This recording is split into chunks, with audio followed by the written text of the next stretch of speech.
This is the Mark Dolan Way. Top tips for mind, body and soul, some great life hacks, and my favourite products of the week. This show is available on all podcast platforms, but do subscribe to the Mark Dolan YouTube channel, where you can see the show every week. Enjoy.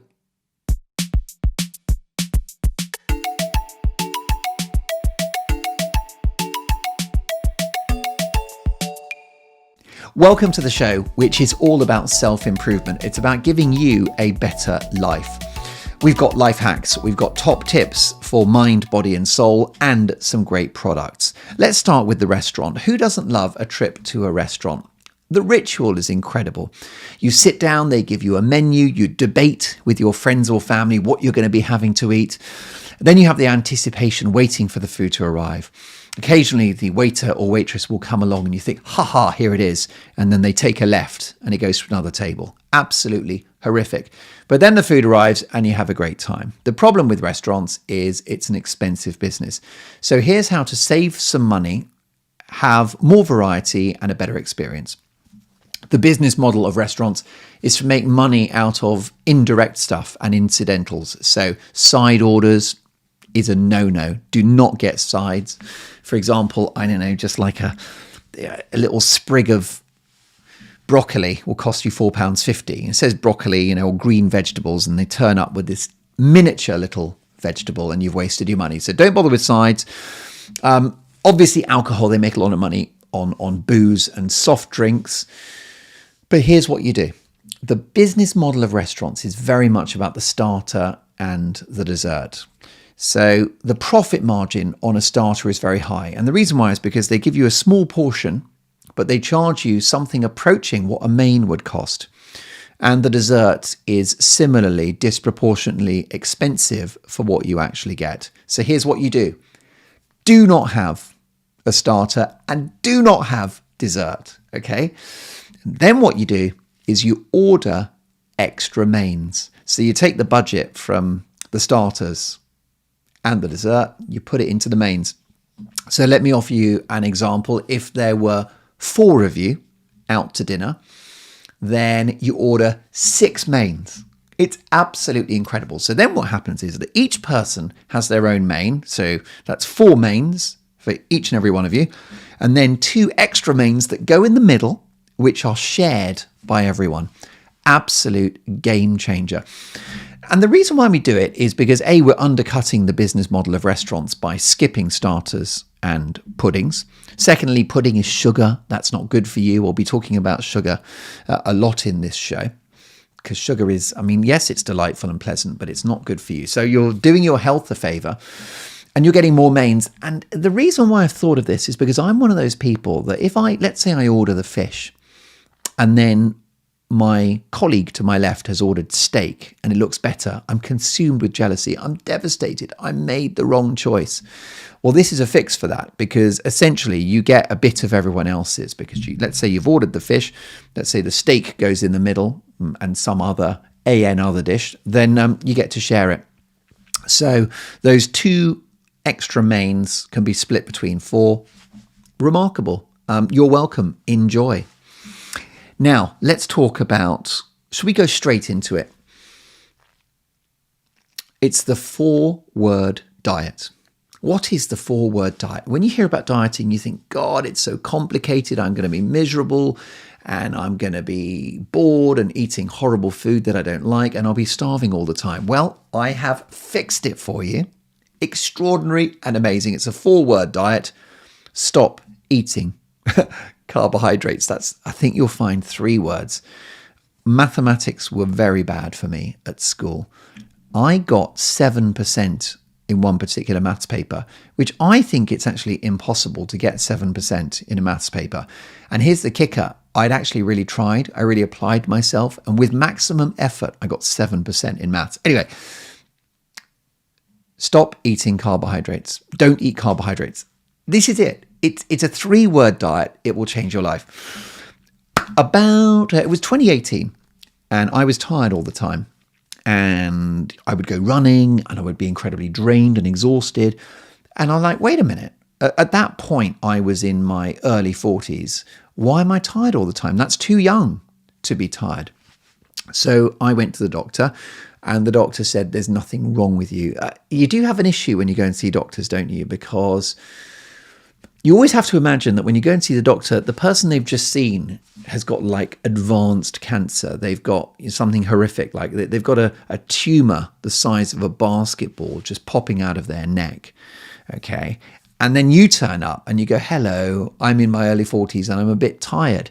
They don't take that seriously. Now, I can understand why. I want to prioritize the very unfortunate person with the cancer, with the basketball tumor. Of course I do.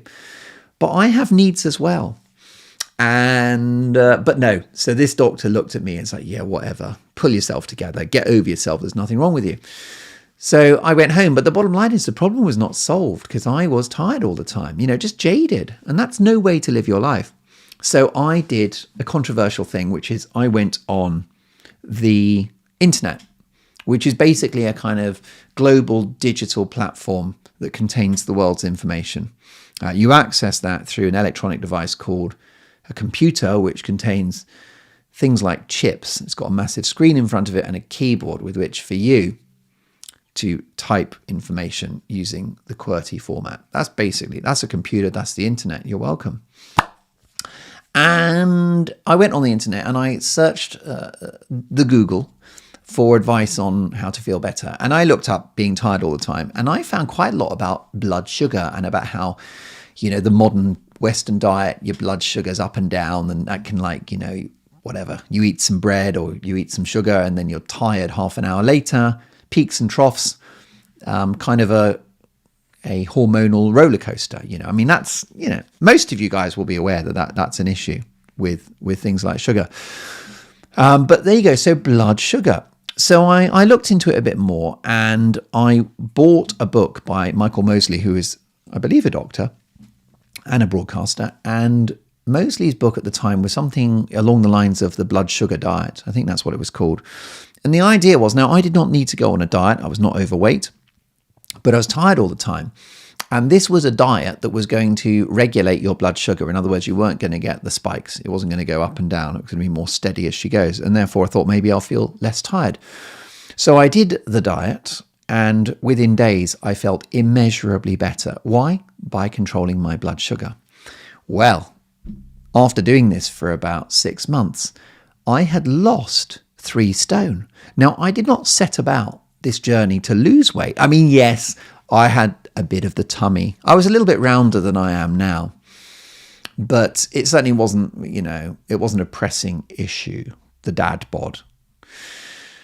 But I did drop 3 stone. Now, a lot of people have said to me, well, you didn't need to lose weight.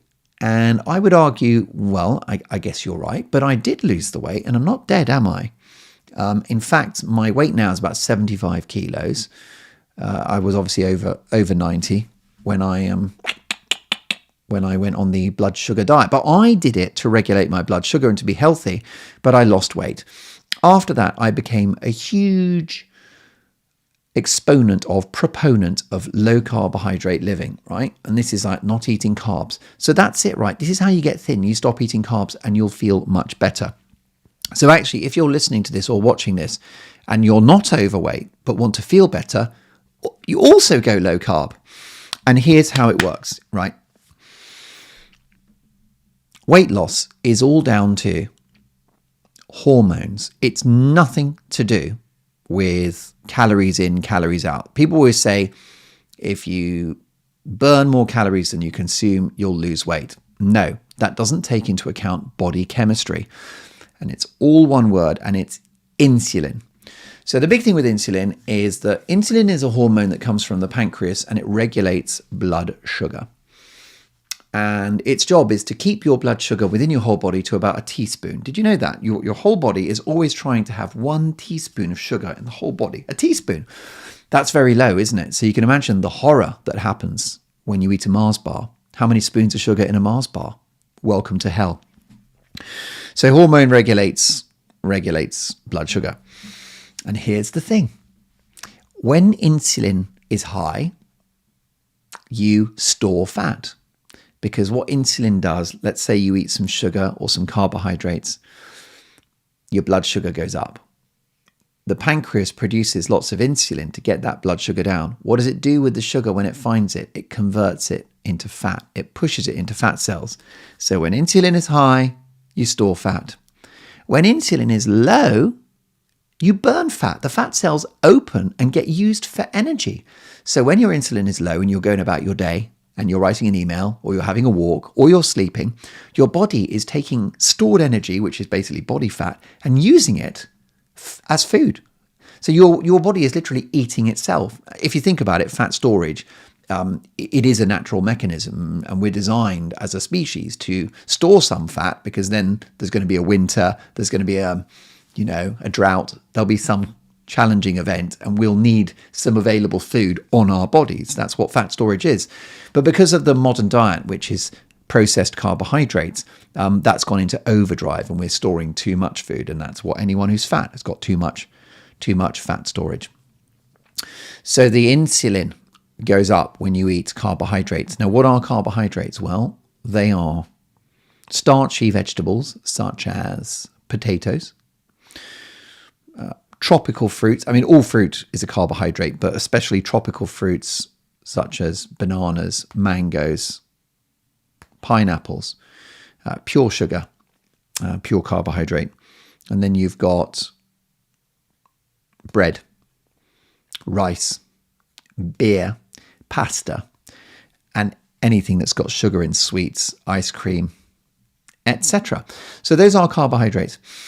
And what happens is that even if you eat bread, okay, even if it's a wholemeal bread, like a lovely dark bread, it's still a lot of carbohydrate, which means that it converts to sugar in your gut. So a pint of beer contains no sugar, but when you drink it, your body turns it into sugar straight away. So it's the same as lemonade. It's just that you have a mechanism through digestion that turns beer into glucose. But a pint of lager is a pint of lemonade, effectively. And it's the same with bread. It's the same with a bowl of rice. People talk about these,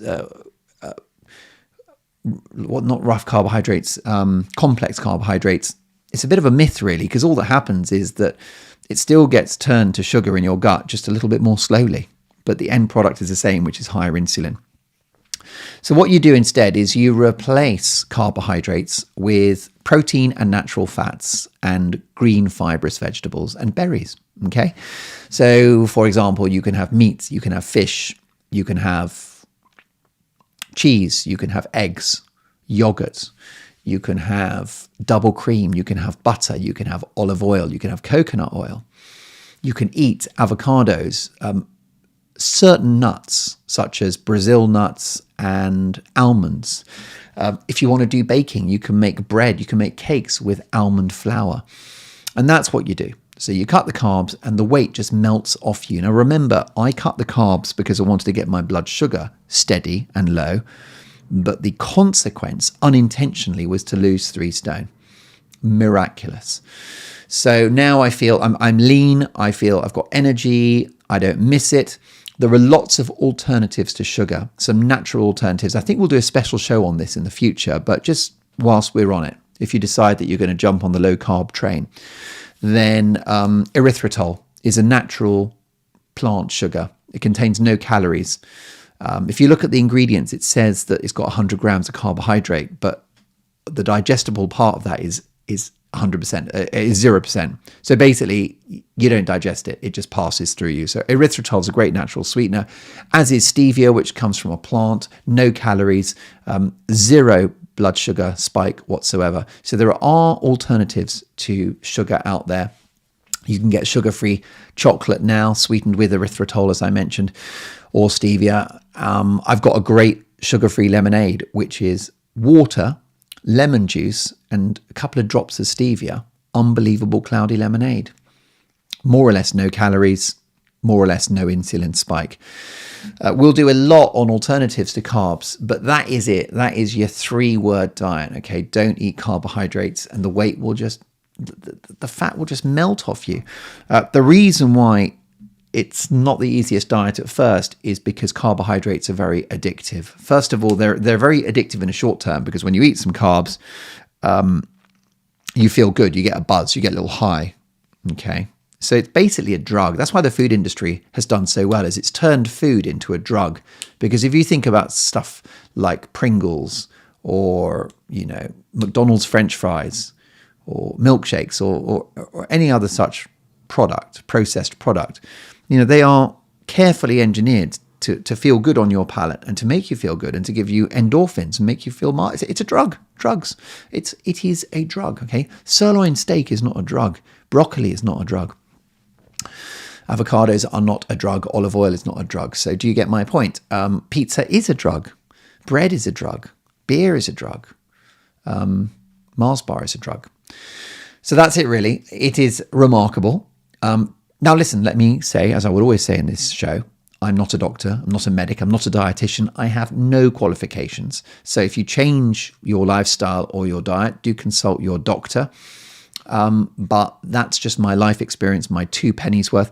If you want some advice online or if you want some various resources, you've got Dr. David Unwin, UNWIN, who is an NHS GP here in the UK, who has reversed the diabetes of many of his patients by getting them onto a low carbohydrate diet. And he also went on his own low carb journey and lost loads of weight. He was going to retire from medicine because he was so fed up with how sick his patients were, and he was a bit tired and knackered himself. Since he unlocked the magic of low carb, he hasn't retired and he's changing lives every day. You've also got dietdoctor.com, which is an excellent website full of various tips and explanations about how the low carb diet works. Excuse me, it's got different names, by the way. You've got keto, some people call it. Some people call it low carb, paleo, Atkins. There's all different names and there are different emphasis. So keto itself encourages you to have as much natural fat as possible. I've never really bothered with the minutiae of it. And, sometimes people on keto are just having liters and liters of fat every day because the reason why fat does help with weight loss is because when you eat fat, it gets rid of hunger and you don't have any insulin response from fat. It's just zero. But anyway, in a nutshell, low carb is meat, fish, eggs, full fat dairy, natural fats, and then unlimited green vegetables and salad and berries. And that's pretty much it. That's you. That's what it is. You'll have noticed, because some people say, well, this is dangerous. It'll kill you. Wait a minute. All I'm telling you about is real food. It's just real ingredients, isn't it? So give it a try. But again, do take medical advice, especially if you don't feel good on it. Do I have anything else to say? Oh, yeah, one quick one. You'll never be hungry on a low-carb diet because the insulin stays low, so you don't get the spike. It doesn't go up and down. The blood sugar stays steady. Some people feel more mentally alert when they go low-carb as well, but I can't verify for that, but I know I do. Right, some other things before we move on. A great life philosophy, let it go. So I got a parking ticket this week. Absolute nightmare. Self-inflicted. I'm a bit of a gambler. I just parked in front of a supermarket. I'm like, I'll only be 2 minutes. I come back. There's a parking ticket. So learn from that. I went to the dental hygienist yesterday, which I always enjoy. And as this woman was drilling my teeth, we were sort of having a sort of awkward conversation. It was awkward for me because I had some sort of weird jet in my mouth, and then she's got this device and she's scratching away. But we were talking about this. My lovely wife has got a great life philosophy, which she said, every mistake once, which I think is brilliant. It's the idea that, but then this lady upgraded and she said, basically, she said, it's not a mistake if you don't do it for a second time, which is pretty much the same thing. But don't be afraid of mistakes. And if you learn from it, it wasn't a mistake in the first place, because then it was a learning experience and it will never be repeated. You'll have had that issue. Do you have this? I get this at work, which is that if a colleague makes a mistake, it's normally quite funny at times. Like, oh, look what you've forgotten to do. If they do it a second time, it's just really annoying, isn't it? It's not funny anymore. So fill your life with one-off mistakes, and I think you'll find there's a lot of progress. You really anything good was achieved without mistakes being made, but just make it the one mistake and then take a note of why that mistake happened and make sure it does not repeat. So I gambled with running into the supermarket. I got a parking ticket. And really, so the cost of that is 40 quid. I've paid 40 quid, but actually I've paid to learn something, right? Which is, even for 2 minutes, make sure that you are legally parked, right? So I commit to never illegally park again. And then that 40 quid was worth it, right?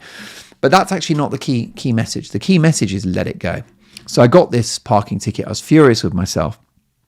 But rather, in the old days, I'd be mulling over this parking ticket for a couple of weeks, and it would be sitting there on the kitchen table staring at me. I'd get angry every time I saw it.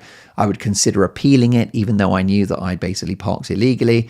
And I'd basically carry this around with me for 2 weeks. What is the point in that?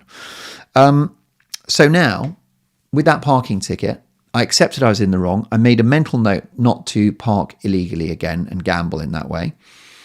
And I paid it straight away. So I paid the parking ticket within an hour, 2 hours of having received it. I just paid it. Like, go online, put the code in, get it paid. And then I tore it up and threw it away and think about it again. Yes, I am minus £40 and that's not good. But do you realize that it only spoiled my life for those couple of hours? And then I paid it and it was gone.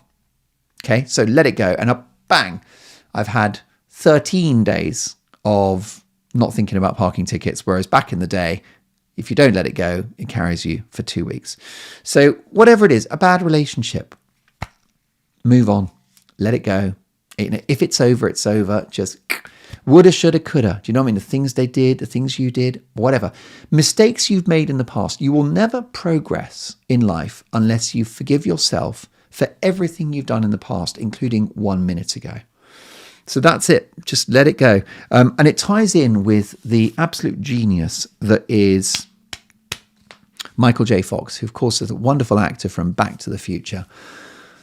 Fun story about him, by the way, which is that Michael J. Fox he signed up to do a TV show called Family Ties, which was a sort of sitcom. And that was a long-running hit series. It was a sitcom. He played a character in it. And that was a good gig, obviously. And then Hollywood come calling. And I think it was Robert Zemeckis that directed Back to the Future. And they wanted this guy who's in the sitcom to star in a movie, which is Back to the Future, which is going to be huge. What an opportunity. So I think he does an audition and he gets the part of Marty McFly in Back to the Future. He then goes to, or his agent goes to the production company and the channel, the network making Family Ties, the sitcom, and they say, hey, listen, Michael's got a part in a Hollywood movie, so would you mind releasing him for a couple of months so he can make it? And they said no. They said, he's under contract, we own him, and you're not having him. How horrible is that? So they basically were going to thwart his film career. You don't get a part like Marty McFly in Back to the Future very often, do you? So what did he do? What did he have to do? He had no choice but to make Back to the Future and his sitcom at the same time, which means that during the day he made the sitcom and then at night he shot scenes for the movie. And that is how he did it. So essentially for a few months, he was working day and night, 24/7. And there are lots of scenes in Back to the Future, little known to the audience, shot at night because that's the only time he was available. Anyway, he's a wonderful man. He got Parkinson's disease, which is a debilitating condition, which is all too common in our society. And he has tremors and all sorts of a whole host of issues. But the guy is so inspirational. And he was asked about, how he's got through this and what motivates him to continue with life, given that life is so difficult with Parkinson's, especially for him, because it's very advanced. And he said something very simple, and you're going to love this, which is, he said, the way I get through life and the way I've achieved happiness and peace is as follows. He said, I aim for maximum acceptance and minimum expectation. So in other words, he wakes up in the morning and he knows that he's got Parkinson's. So he's not at war with it, like, why have I got Parkinson's? Grrr! Fighting it, being angry, regrets. No. You have Parkinson's. That's it. It's done. You have it. It ain't going anywhere. And that's tying in with my little thing. Let it go. It's out of your control. You have the Parkinson's. So that's 100% acceptance. You're not at war with it anymore, just as I know it's trivial, but I accepted the parking ticket. Okay, I got one. End of. And then the lowest expectations. So he wakes up in the morning and he's like, look, if I can just stay alive today, and if I can make a cup of tea, have a conversation with my wife and send an email, just simple, basic expectations. Because then what happens is that you'll achieve more than that. This guy, he's going to achieve more than make a cup of tea, send an email, whatever. He will likely manage more than that. But if he expects the minimum, if the threshold of expectation is low, then that's doable, because you'll always go beyond a low expectation, which is therefore very motivating and feels very positive, right? So there you go. Maximum acceptance, lowest expectation. Try that. It's a great hack, and it will unlock a lot of issues for you. Right. Next up, let's have a look. What have we got? Oh yeah, can we talk about my products of the week? Very excited. Lots of things to talk to you about, product-wise. First of all, this show is global. So I try to make the products as universal as possible, because, there's nothing worse than hearing about a product that you can't get in your region. I mean, I'm in the UK and there's lots of great stuff in America I can't get, and I find that very annoying. I've got a special kind of travel mug that I really like, and you just can't get it in the UK. And if you go on Amazon, I can import it from America, right? It's a travel mug, £75. So that's not going to happen. But the actual retail price of the thing is it's like 12 quid. But because it's in America, God knows, I'll have to pay taxes, and maybe an American has to come over and deliver it personally. I don't understand. I'm not sure what the drill is, but anyway, it doesn't make sense. So I'll try to make the show as globally accessible as possible. And I'm going to start with a generic product, okay? And it's baking paper, right? There's my particular product. It's a brand called If You Care. Quality with integrity. There you go. It's a very eco product. In fact, I like the fact that the packaging is also non-plastic. Now, why am I talking to you about baking paper? Well, baking paper is an excellent kitchen hack, because tin foil, okay, is very expensive. It's very bad for the environment, because you're essentially getting through a lot of aluminium, and it's just energy intensive to mine the aluminium and recycle it and God knows what else, and therefore it's not ideal. So but I just discovered recently that baking paper does the same thing as tin foil. It does the same thing. Now, it's much more environmentally friendly because it's paper, right? And it's definitely cheaper. I mean, this particular box, I think it's cost me a couple of quid. I've got a massive roll, an absolute ton, right? What is that? That must be 2 or 3 times as much as you would get with tin foil for a fraction of the price. So, for example, if you are baking stuff in the oven, the other day I did a little baking. I actually baked some low carbohydrate biscuits, and rather than put them on tin foil, I put them on the baking paper. But it works for anything. You can just cook, anything that goes in the oven. Basically, it's paper and it's oven proof. So use that instead of tin foil. So, let's say if you're doing turkey, for example, they often suggest that you keep the turkey loosely covered in foil for the first hour, then you remove the foil and then you let it cook, so then it doesn't dry out. Well, replace the foil with the baking paper. Also, it's great for transporting food. So, for example, if you've made a sandwich, or let's say you're just transporting a piece of meat, God knows what, wrap it in baking paper and then just put an elastic band around, and that's a travel pouch. It's excellent food storage. You just wrap the stuff in the baking paper. You can also cover things in the fridge with it. So, and that, by the way, that would be an alternative as well to cling film. Why don't we like cling film? It's plastic, horrible, yuck. So there you go. We love the baking paper. It's multifunctional. It replaces tin foil and it replaces cling film. The only thing I don't think it would work for, I haven't tried it, but you're welcome to try yourselves, is the grill. I don't know if that would work. I feel like it might set it on fire. Cheap stuff. We are going through huge economic challenges at the moment. And let me tell you that cheap stuff is so good these days. When I was a kid, right, cheap stuff was rubbish and expensive stuff was good, right? That was the law of the universe. So I'll give you an example. Cars. I'm born in 1974, so I was kind of like aware of stuff by the 80s. And I was interested in cars when I was a kid. And let me tell you, in the 80s, good cars just kind of worked and bad cars didn't work. Okay, so things like Vauxhalls in the 80s, they broke down and they blew up. Fiats and, Fords and all the rest of it. They just would break down. The quality was not there. In the 80s, a Mercedes-Benz, right? The reason why you bought a Mercedes-Benz is because they didn't break, right? That car just carried on. My dad bought a second-hand Mercedes 280 CE for £6,000 in the mid-80s. And that thing was a tank. It never died. It just never died. In fact, it came to the end of its natural life when my dad pulled over and parked quite badly. Must run in the family. He got out of the car and someone crashed into the back of it. Luckily, he was fine, and so was the driver, but the car was written off. But that car basically, it did not die of natural causes. I'm not sure it ever would have died because 80s Mercedes-Benz, they just didn't break. Anyway, so what happened is that it was the same with so much stuff, technology, gadgets. The cheap stuff was bad. The expensive stuff was good. Well, that's all changed.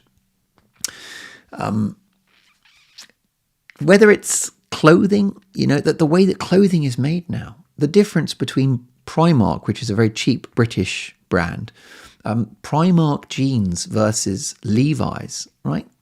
People say that the quality is not there. I disagree.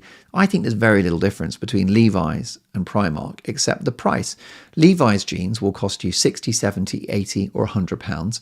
Diesel jeans will cost you 150, 200, 250. Primark jeans, £10, £11, £12. People freak out about the Primark because they worry about the sweatshops. Now, let me tell you that there must be issues. There are issues. When that happens with illegal sweatshops, very often the retailer is not aware of it. And they often, and Primark, have teams of people that fly out to the Far East and Asia, and they inspect and they check because they don't want slave labor. But it happens, you get an unscrupulous boss, accepts a contract and then subcontracts it to an illegal factory down the road, right? That's not Primark's fault, but they all work on it. But the big thing is, it's wrong to blame Primark because so many of the retailers use these factories. And it happens, there's lots of stories about premium brands making clothes in the same factory that will make Primark, will make Next. There's Next, Ralph Lauren and Primark all in one building. So, and the reason why people freak out because Primark is so cheap, but actually that's because they don't advertise on television or billboards or the radio. So they don't really use a marketing budget. They don't have an online because actually online is quite a challenging business model. Did you know that 40% of clothing items that are bought online are returned?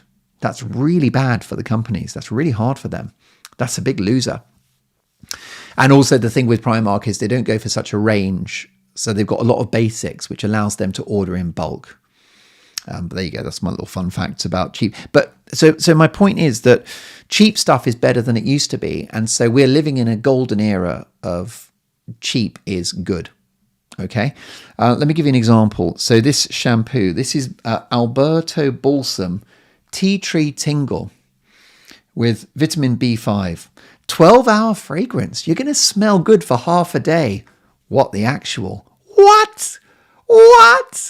Very excited about this. Lasting 12-hour fragrance. Healthy looking hair, whatever that is. All hair is dead, so let's not get carried away. If the hair was healthy, that'd be a bit scary. Gently cleanses. Meaningless jargon. How do you gently clean something? With vitamin B5. What does that mean? I don't know. Have they made that up? Is that a fake vitamin? Vitamin B53. Anyway, it's a great product. It smells of tea tree. It's kind of minty. And there's also raspberry, which I like as well.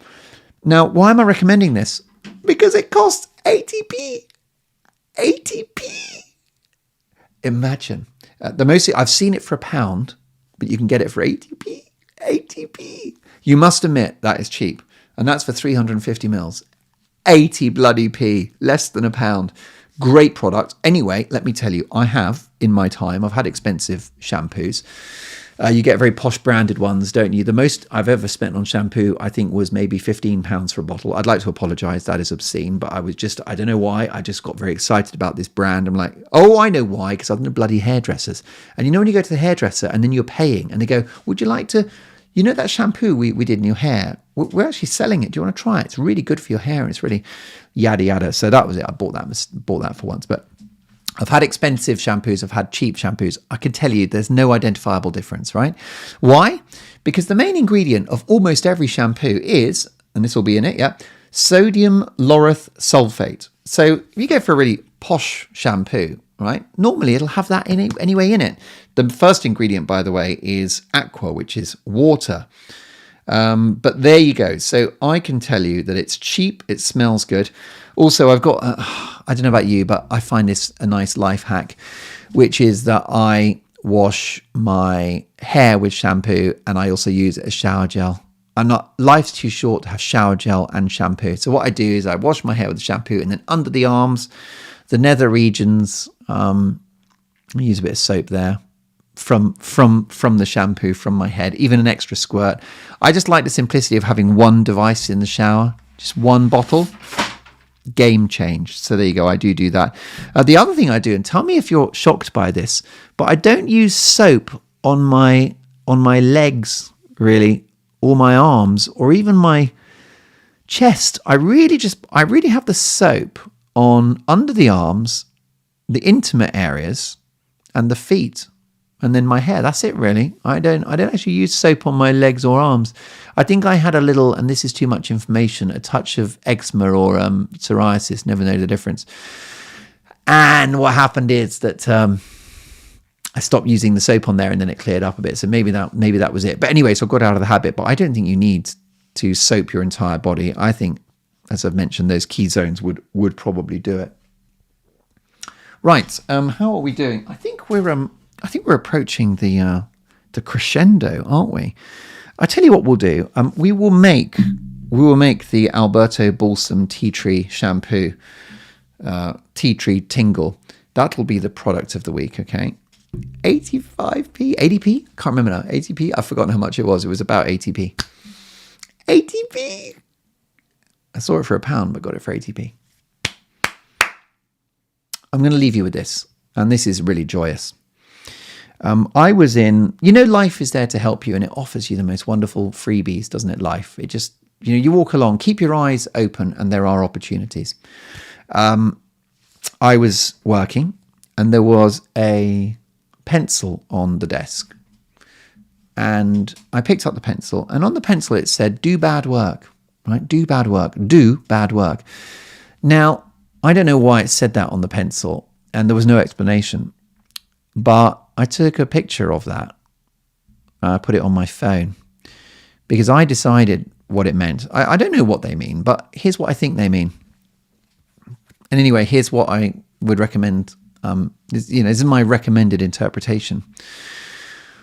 And it's a fix for procrastination, right? Imagine that. At the end of this podcast, by the way, we've done weight loss, right? We've done an amazing restaurant hack. And now we're about to fix procrastination all in one show. Surely you can't wait for the next episode. Here's how you fix procrastination. Do bad work, right? That unlocks it. 3 words. Now, why do bad work? What is the thinking behind that? The reason why most people procrastinate is because they feel burdened by the challenge of whatever it is they have to do, a company report or send someone an email or run an errand or maybe erect a set of shelves at home. Whatever the task is, you procrastinate. Maybe if you're a student, it's like you can't be bothered to revise. If you're a pupil at school and you don't do homework, procrastination is mainly you just think, oh, it's so big, I can't start. I can't, And then there's another thing that happens, which is perfectionists. So people that think, well, look, I want to do that company report, but it's got to be so good. So I'll do it really well tomorrow, right? Nothing good was ever done tomorrow. So here's what you do. 3 words: do bad work. So what I mean is, do it badly today, right? Set out to do it badly. And the reason why is because the minute you think, I'll do that company report, I'll do it badly, right? I'll put up the shelves badly. If you go in with that mindset of I'll do it badly, it becomes a much smaller task, much more doable. You're not afraid of failure because you're doing it badly, probably fail anyway. And what will happen is that just the process then of starting it, the company report, the set of shelves, as you do it, you won't do it badly because it's human nature to always try to do something quite well. But the expectation is that you'll do it badly, and therefore there's no pressure. And then you get started with it. And as you get started, you're like, actually, I'm not doing this as badly as I thought, and I've made more progress. And you know what? Maybe it's not perfect, but by the end of that day, you've either started it or you've even finished it.